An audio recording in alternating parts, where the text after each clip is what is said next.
Всем доброй ночи. Итак, друзья мои, вот уже несколько дней пытаюсь выставить этот ритуал, никак не получается. Много дел, постоянно руки не доходят. Итак, очищающий костер. Я вам много дарила ритуалов, которые убирают застой, убирают безденежье, убирают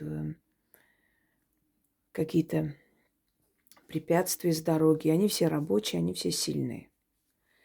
Но у каждого, естественно, своя энергия, знаете, память крови, родовая память. Поэтому каждому человеку подходит свой заговор, свой ритуал. Именно по этой причине я и отдаю и дарю много различных работ для того, чтобы у людей был выбор. Если что-либо такое не подходит, значит подходит другая работа. Кроме того, не забывайте, что каждому подходит своя стихия. У кого-то срабатывает замечательно ритуалы, связанные с огнем. У кого-то очищение солью срабатывает быстрее, у кого-то с землей, у кого-то замечательно получается с водой. Поэтому, учитывая эти особенности в том числе, именно по этой причине я как бы выдаю различные работы и различные направленности. Итак, перед вами вольт женский. А вообще свеча, то есть, свеча вольт в виде женской фигуры. Такое продают, вы можете такое заказать, купить. Можете сами сделать вольт. Но, естественно, для мужчин это мужской вольт, для женщин женский. И он должен быть похож на человечка.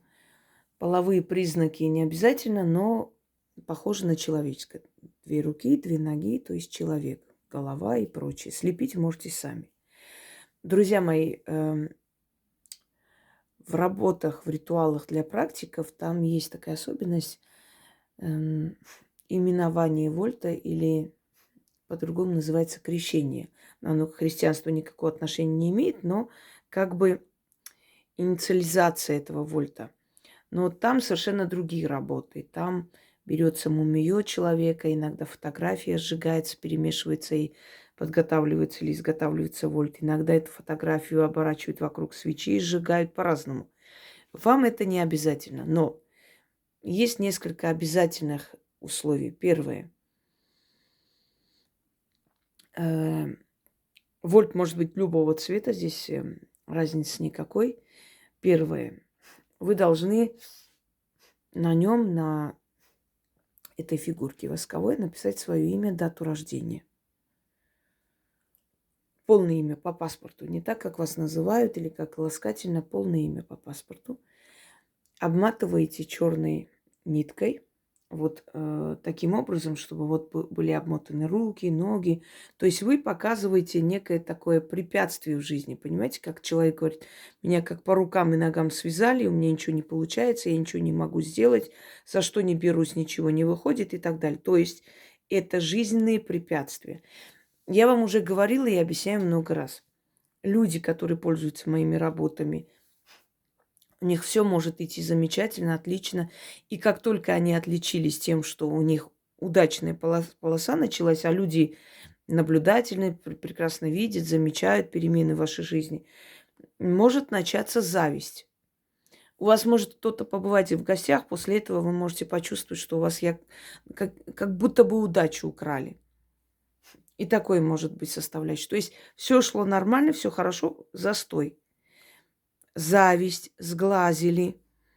Вы сами себя сглазили, лишнего начали говорить, а удача любит тишину, поменьше говорить и болтать. Ой, так хорошо, все у меня получилось. Прекрасно, замечательно. Нет, когда вы делитесь результатом, это совершенно иное.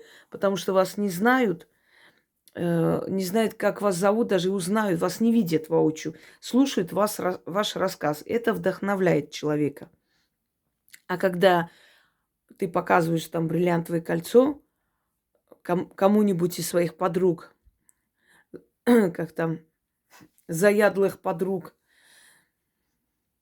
И говоришь, вот мой муж подарил на день рождения или там на 20-летие совместной жизни и все прочее. У них глаза сверкают, кривая улыбка. Мог бы и получше подарить, а сами думают, а мне даже такое не дарили. И после этого раз и у вас все остановилось. Это совершенно иное. Это все означает, что чужая, черная, негативная энергия просто пришла в вашу жизнь и приостановила все. Это имеет место быть. Так вот, в таких случаях, вместо того, чтобы переживать, плакать, сидеть там, биться об стены, что у меня все было хорошо и что теперь делать, берете и делаете подобные работы, которые вам даны. О черной зависти есть ритуал, есть жечь застой, да. Что еще у нас? Убрать нищету, изгнать горемыку и так далее. Очищайтесь обязательно от этого. И после только проводите ритуалы на удачу и прочее.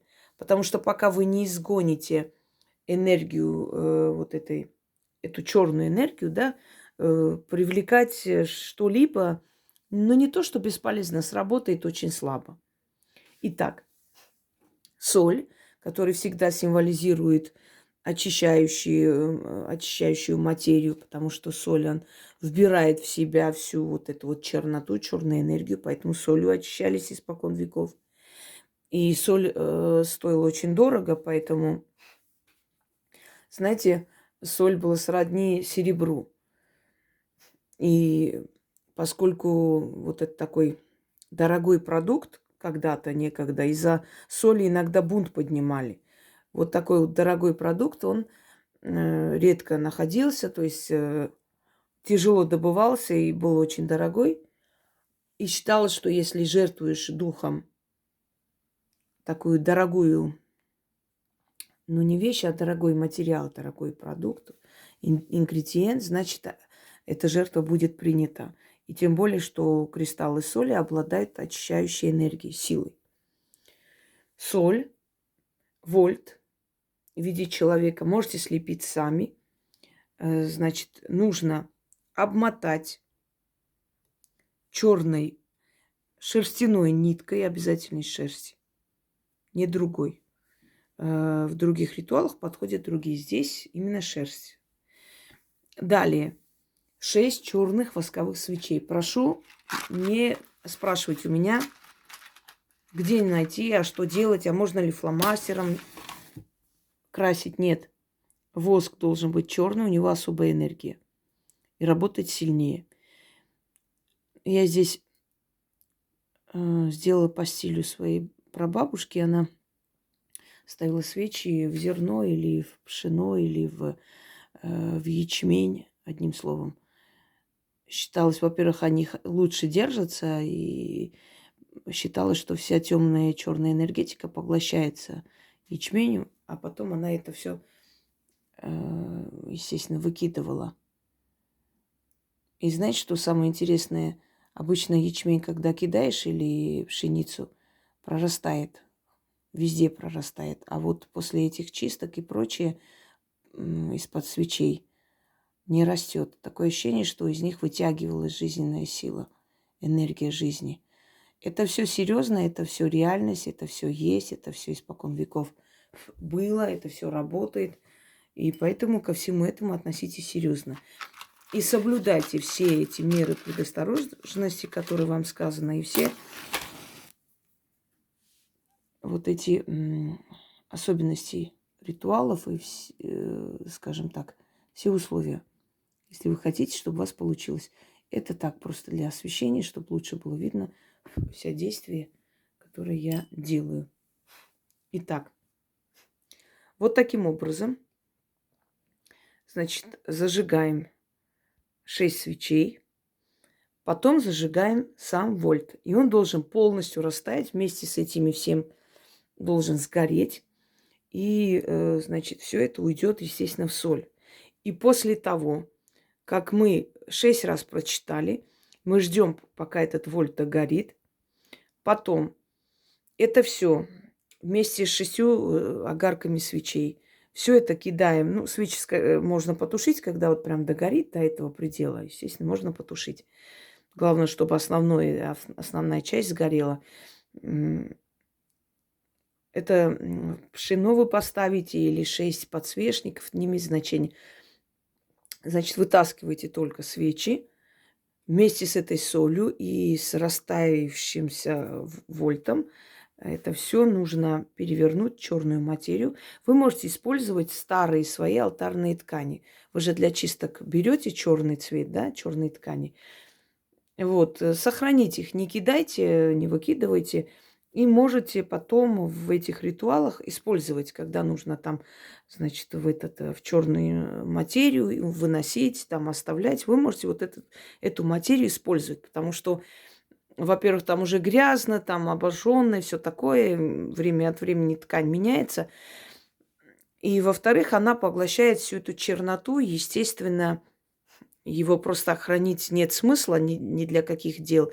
А вот для таких вот работ, для таких чисток выносить он замечательно подходит. То есть этот материал можете использовать в таких вот целях.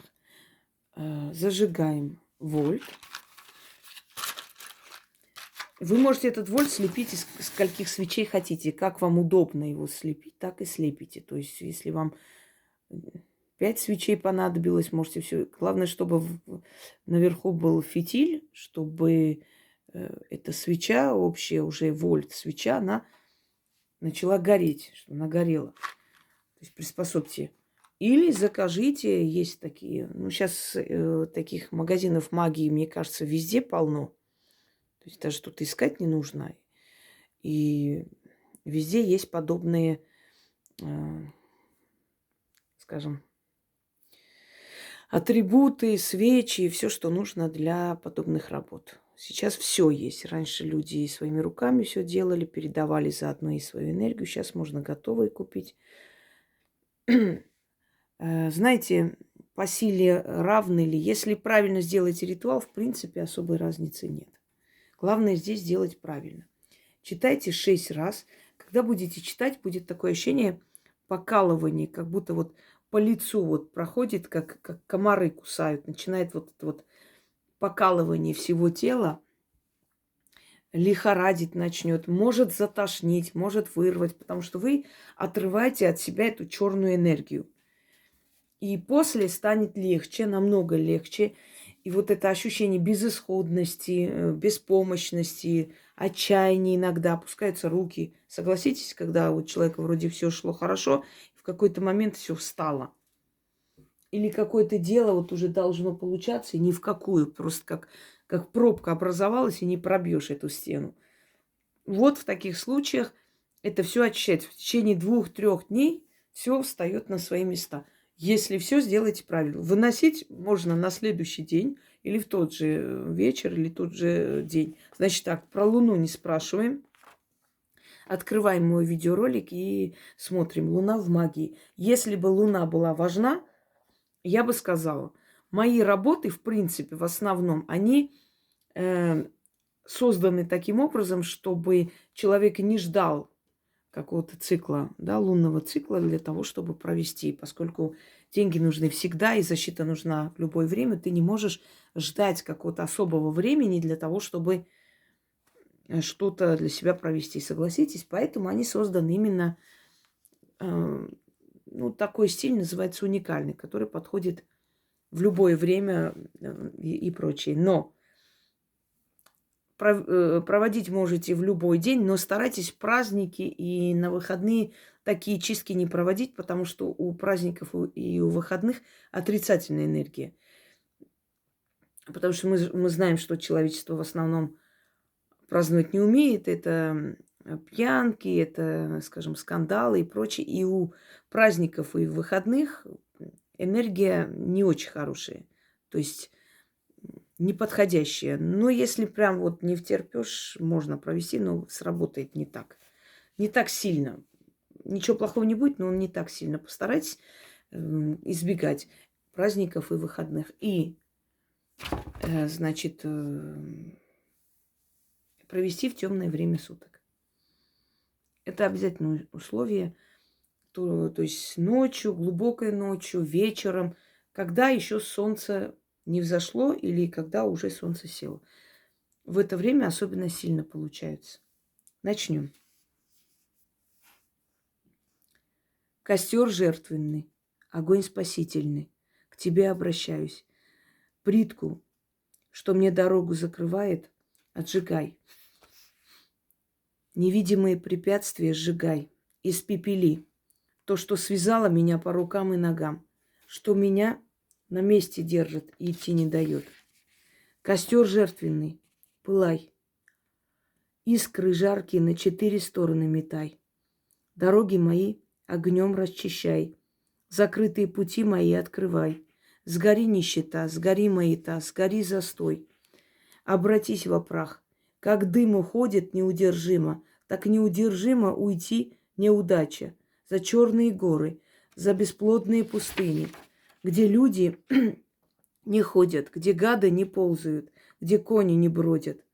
Сгори плитка, черная нитка, сгорите препятствия, дорога откройся, дорога откройся, дорога откройся. Свершилось, заклято. Костер жертвенный, огонь спасительный, к тебе обращаюсь.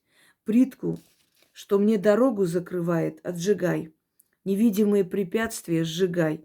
Испепели то, что связало меня по рукам и ногам, что меня на месте держит и идти не дает. Костер жертвенный, пылай, искры жаркие на 4 стороны метай. Дороги мои огнем расчищай, закрытые пути мои открывай. Сгори нищета, сгори маята, сгори застой, обратись во прах, как дым уходит неудержимо, так неудержимо уйди неудача. За черные горы, за бесплодные пустыни, где люди не ходят, где гады не ползают, где кони не бродят. Сгори, плитка, черная нитка, сгорите препятствия, дорога откройся, дорога откройся, дорога откройся. Свершилось, заклято. Немного кружится голова в такой момент. Костер жертвенный, огонь спасительный, к тебе обращаюсь. Плитку, что мне дорогу закрывает, отжигай. Невидимые препятствия сжигай. Испепели то, что связало меня по рукам и ногам, что меня на месте держит и идти не дает. Костер жертвенный, пылай. Искры жаркие на 4 стороны метай. Дороги мои огнем расчищай, закрытые пути мои открывай. Сгори нищета, сгори маята, сгори застой. Обратись во прах. Как дым уходит неудержимо, так неудержимо уйди неудача. За черные горы, за бесплодные пустыни, где люди не ходят, где гады не ползают, где кони не бродят. Сгори плитка, черная нитка, сгорите препятствия. Дорога откройся, дорога откройся, дорога откройся. Свершилось, заклято. Костер жертвенный, огонь спасительный, к тебе обращаюсь. Плитку, что мне дорогу закрывает, отжигай. Невидимые препятствия сжигай. Испепели то, что связало меня по рукам и ногам, что меня на месте держит и идти не дает. Костер жертвенный, пылай. Искры жаркие на 4 стороны метай. Дороги мои огнем расчищай, закрытые пути мои открывай. Сгори нищета, сгори маята, сгори застой, обратись во прах. Как дым уходит неудержимо, так неудержимо уйди неудача. За черные горы, за бесплодные пустыни, где люди не ходят, где гады не ползают, где кони не бродят. Сгори, плитка, черная нитка, сгорите препятствия, дорога откройся, дорога откройся, дорога откройся. Свершилось, заклято. Костер жертвенный, огонь спасительный. К тебе обращаюсь, плитку, что мне дорогу закрывает, отжигай. Невидимые препятствия сжигай. Испепели то, что связало меня по рукам и ногам, что меня на месте держит и идти не дает. Костер жертвенный, пылай, искры жаркие на 4 стороны метай. Дороги мои огнем расчищай, закрытые пути мои открывай. Сгори нищета, сгори маята, сгори застой, обратись во прах. Как дым уходит неудержимо, так неудержимо уйди неудача. За черные горы, за бесплодные пустыни, где люди не ходят, где гады не ползают, где кони не бродят. Сгори, притка, черная нитка, сгорите препятствия, дорога откройся, дорога откройся, дорога откройся, свершилась, заклято. По-моему, 6 раз прочитал. Но учтите, если вы возьмете вот такую свечу, эта свеча будет гореть долго. Поэтому это тоже учитывайте, на всякий случай. Всем удачи, всех благ и пользуйтесь, меняйте свою жизнь. Все в ваших руках. Просите, и силы вам помогут. Всем всего хорошего.